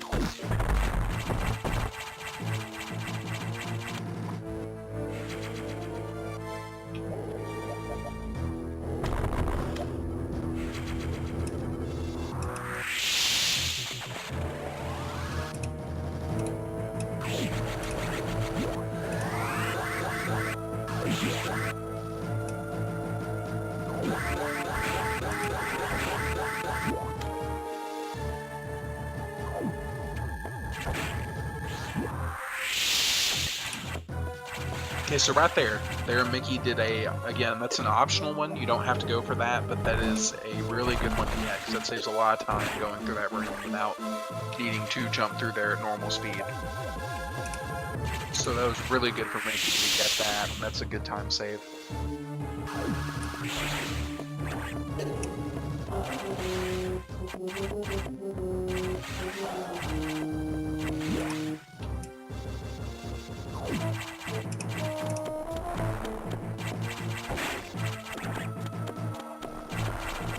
Oh, and Monkey got the bomb jump into the little passage.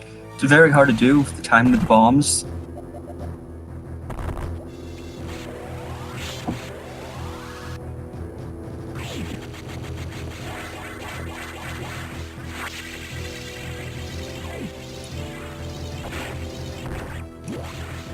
So we're going to see Mickey here. He's going to Shine Spark across this very, very long room. And after this, he will be heading on to Sector 5. Yes, 5. You go clockwise around the station from sectors 1, 3 to 5 to sector 6, 4, 2.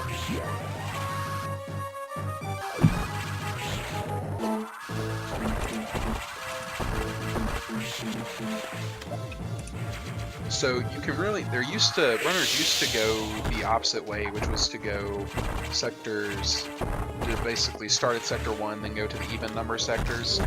But as it turns out, it's a little bit faster to go this way instead, because this way you end up in sector 2 last, and by ending up in sector 2 last, there is an exit that doesn't require you to take an elevator back to the main area. So obviously that's a lot faster than trying to go through and get to the end of everything and then have to take a very long elevator out. And as you can see, Mickey had bonked that little space boost and had to reset and go back to get the Shine Spark. Yeah, again, it's just, you have to worry about those kind of things. If you screw up your space boost, a lot of times you'll be way worse off than if you had just done a Shine Spark. So if you're going for space boost strat, you gotta make sure that you're consistent and on point with it. That can be a pretty huge time loss if you're struggling with a certain space boost and you keep trying to go for it.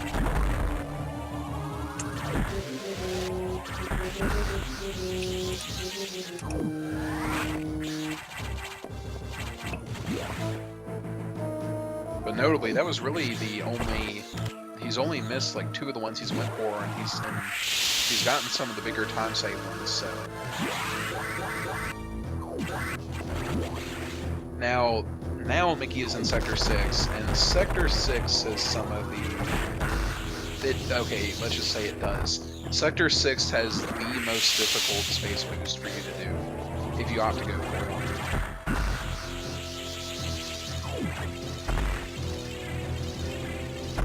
Notably, we're going to see Mickey here. I think he's going to... Yeah, it looks like he's opting to go for the Shine Spark strat instead of the space boost second time around.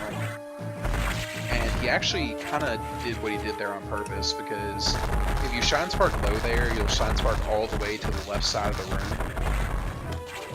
And if you do that, well, that's obviously you're going to be losing a bit of time there. So he kind of intentionally Shine Spark high there, so he would still get into the room, but he wouldn't overshoot and end up, or I guess it would be undershooting, and end up in a situation where he loses a lot of time because of the Shine Spark that's longer than it needs to be.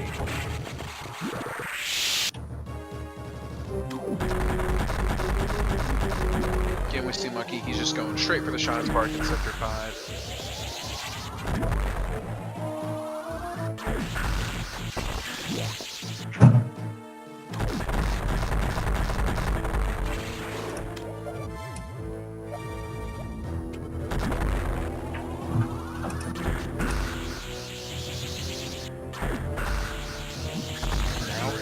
Grabbing one more item. Now, this item, it is very important for him to do a space boost jump there, because if you Shine Spark up, you end up back in Sector 1, and you can't go back down, so you have to go the long way back to Sector 6. So making sure that you manage to do that sector properly and you don't end up going into Sector 1 is really important. It's a fairly minor thing, but obviously getting sent back to Sector 1 is a huge time loss. So you see Monkey there actually did what happened earlier, where he did not do a high Shine Spark like Mickey did, and because of that he had to Shine Spark all the way to the other side of the room before coming back and doing this.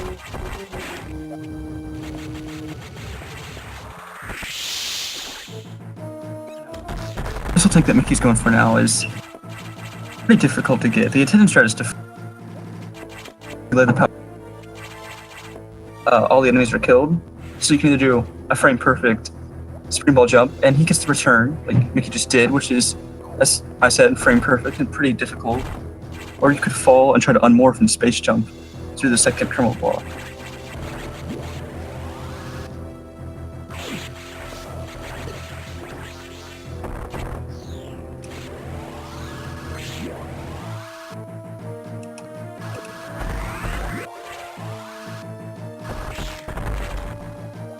So Mickey went for a little bit of a really tight space boost there. If you get it perfectly, you can actually space boost all the way over to that energy tank, because that speed booster blocks through there, but if you don't get it perfectly, as long as you can still get into the room, you still did really good. Worst case scenario is to just completely fall out of it, just to completely not even make it into the room. And given how little room you have to jump there, that can happen quite often. So he did not get the perfect one on that, but he still managed to get the space boost into the room, which is still really good.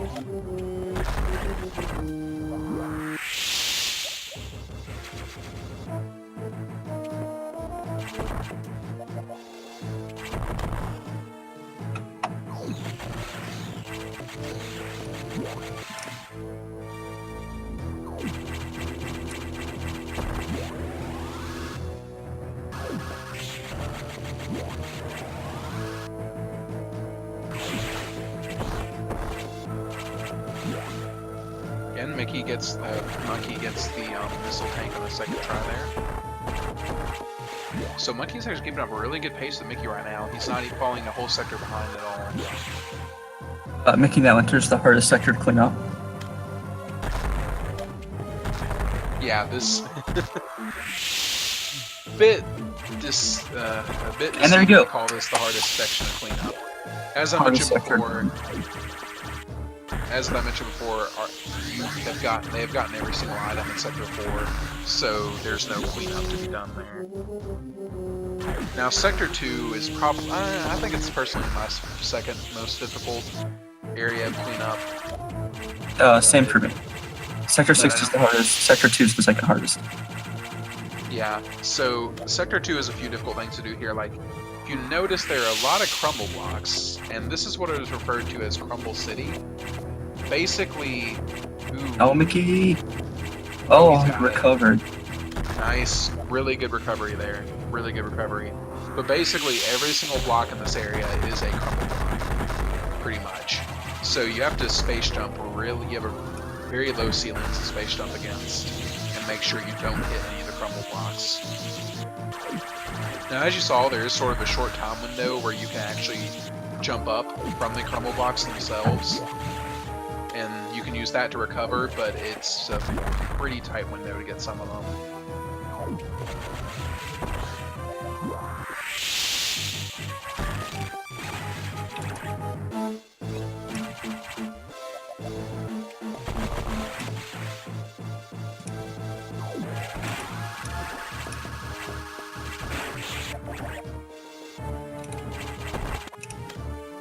And again, this sector has a few items to grab, mostly because the second trip you head to pretty much a different part of the sector, so you don't really pick up any items that were hidden and that you didn't have the equipment for in the initial area that they explored.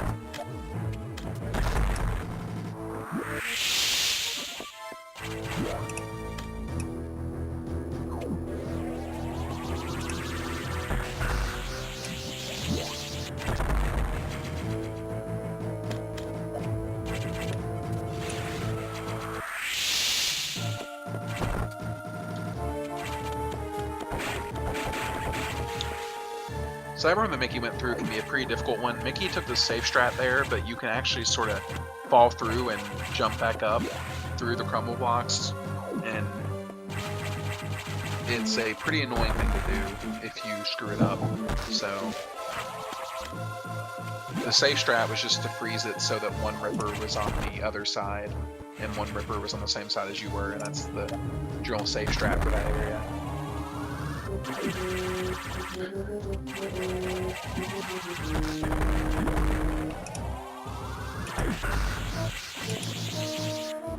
Now at this point, I believe Mickey only has 3 items in the entire game left to grab here. And 2 of those items are going to be on the opposite side of the Zazabi room.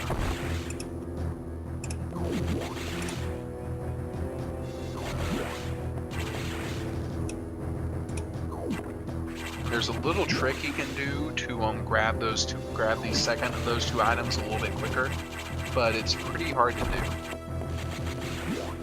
Basically, Mickey is going to have to do a long chain of shine sparks here, where eventually he's going to get to the very top of the shaft and shine spark across to pick up 1 item. Now, whenever he does this, if he can time it right, he can actually store his shine spark on these crumble blocks after this right here. He's going to try and pause buffer it, and he gets it. He can actually fall down here, and if he's quick enough, he was not, unfortunately, you can actually shine spark through that wall and grab that pistol. If not, you have to go back and do this and end up doing the same thing. It is a pretty tight window, even after you get the shine spark. If you manage to store the spark, you still have a tight window to go through.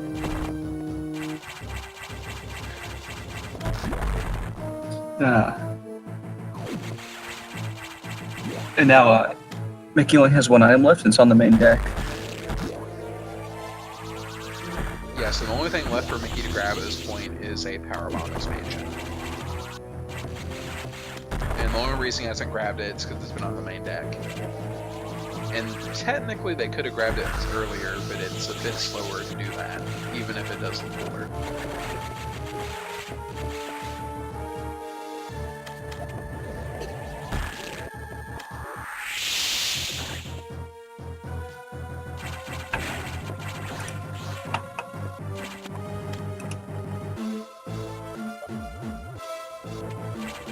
So Mickey sort of fell off crumble blocks there, but he took advantage of it to grab that item. It was a pretty nice save there.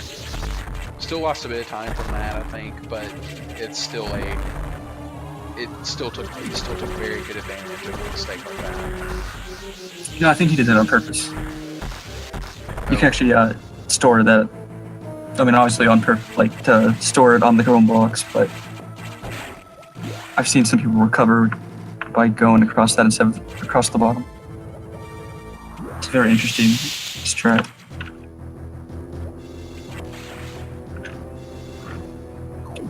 Well, anyways, Mickey just picked up his last item. He should have 100% items. I can't think of anything he could have missed.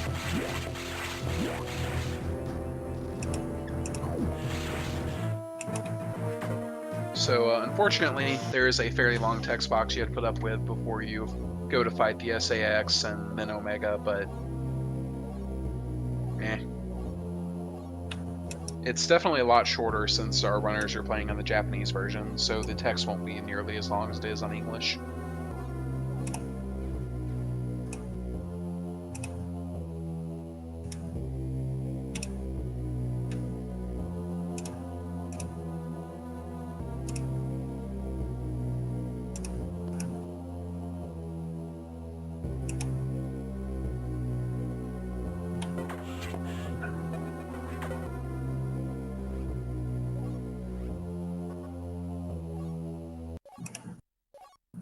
And Monkey is now going to get his final item. And he has gotten it, and now he's going to be going on to the same text box Mickey's at, and hopefully fight the SAX.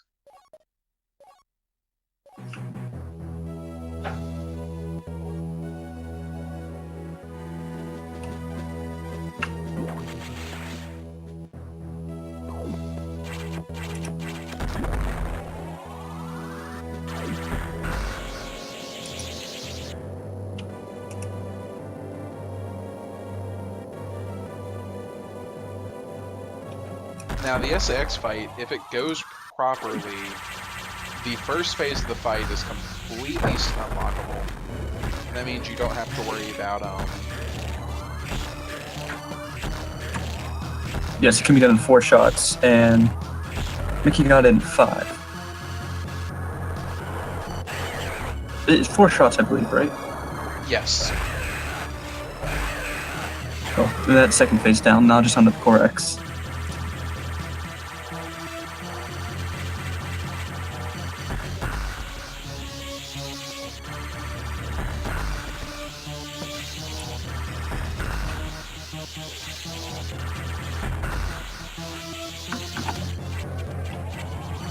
Really good ISX fight there. He wasn't able to get triple-double, but he was still able to get 2 of them, so that was really good.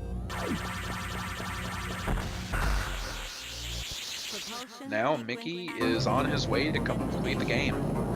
Only has 1 boss fight left, and that boss fight can be stun-locked as well.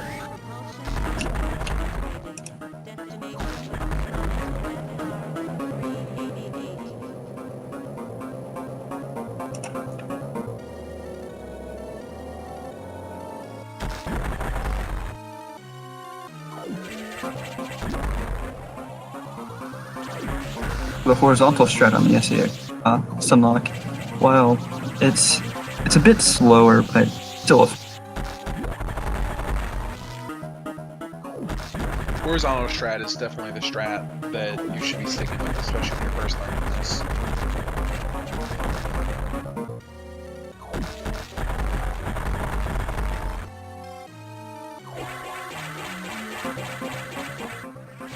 Mickey almost gained a low height there.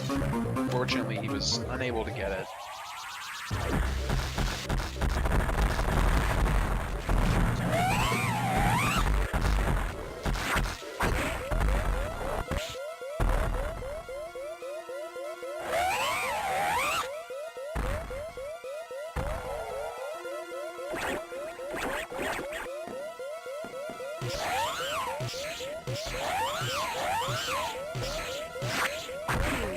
Minute to destination.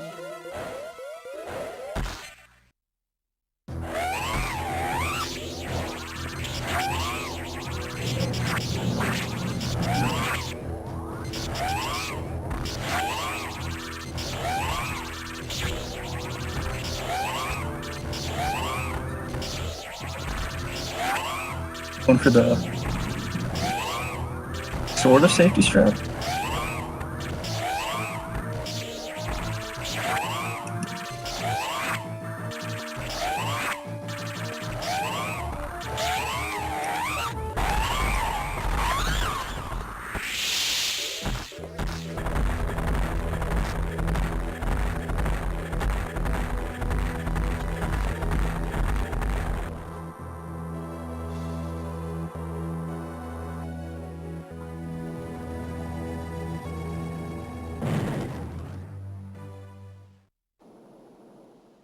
again, Monkey is not far behind. He is about to fight the Omega.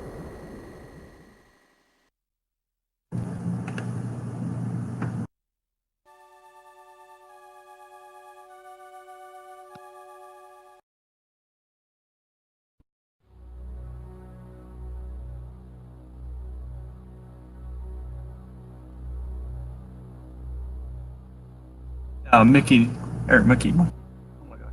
Monkey is able to land that quick kill. Looks like Monkey will be finishing about a minute after Mickey's time. A little bit less than that. So again, really good for Monkey. He managed to do a really good job of keeping pace for most of the run. He wasn't quite able to take the win, but it was still a fairly close race. So again, congratulations to both runners.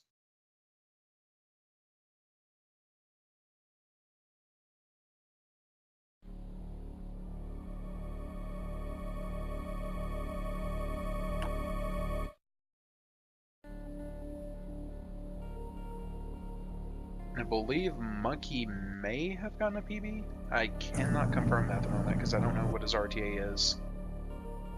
He got a PB in SRL, but he.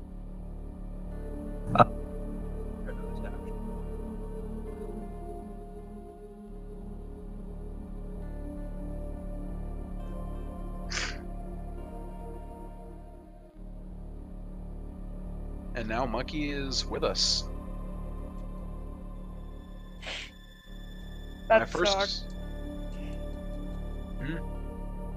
I played really bad. I'm really mad. I definitely could have won that, but I had a really bad mid game.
I believe we now have Mickey with us.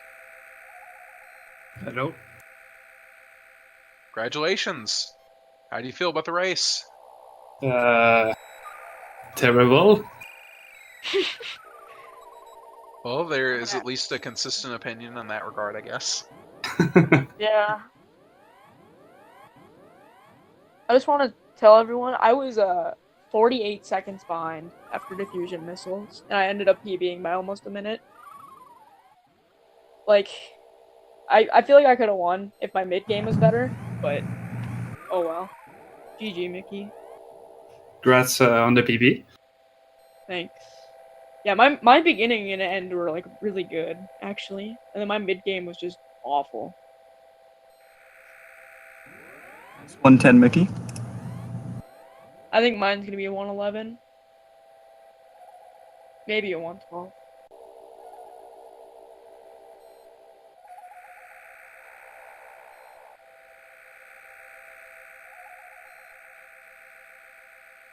$111. All right. Well, I mean, again, congratulations, both of you. Monkey for PBing and Mickey for winning the race.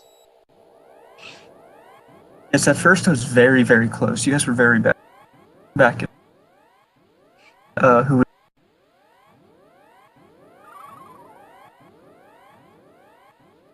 Sorry, PK, your mic is cutting, I guess.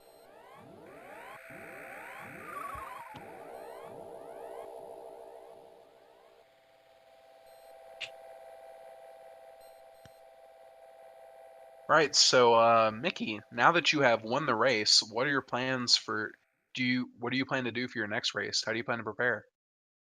Uh, I might try to practice actually this time because I really need it.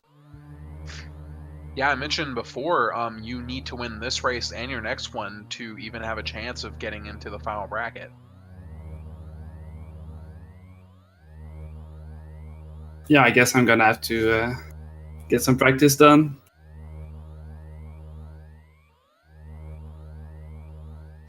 Right. Well, I'm now going to pass the same question over to Monkey. Monkey, what are you going to do to prepare for your next match? Runs. I'm gonna get a 109 at least before the next race. Definitely win. Hopefully, win the play-in race and make bracket.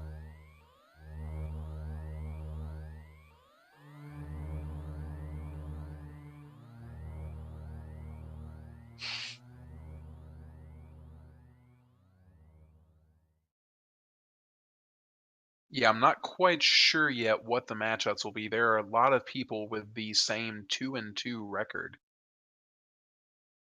I think it's me, Mickey, Kirk, uh, a few other I'm people. 2-2 as well. Yeah. I am also 2-2. So, as I said, there are quite a few people with that record.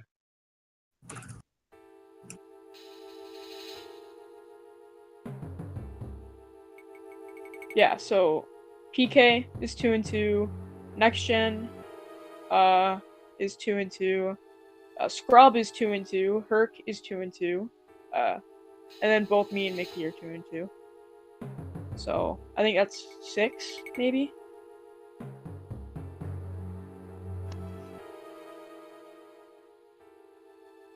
Oh, and then Scotty as well.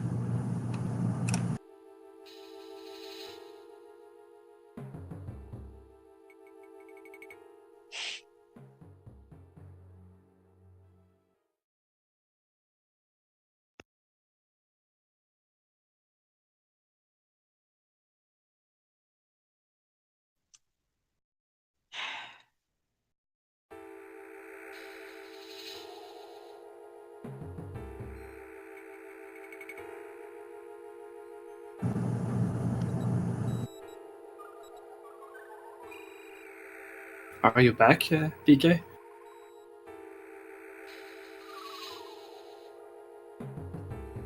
Guess not. Anyways, thanks for the race. That was fun.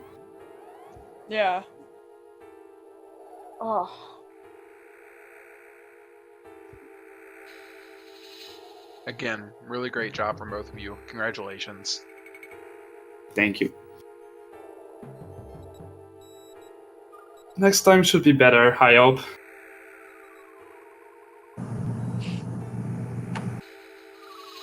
Right, and at the moment, for later on in Speed Gaming, we don't have any fusion races yet because people do not. This was the last match of round 4, and round 5 matches will hopefully be up shortly, and then people will start scheduling theirs. But for Speed Gaming itself, I believe the next thing is going to be.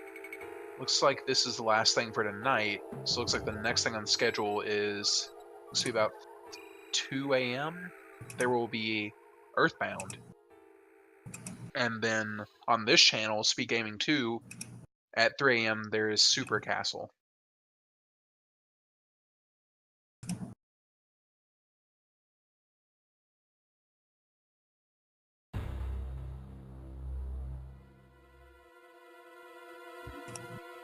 So again, thank you guys for watching.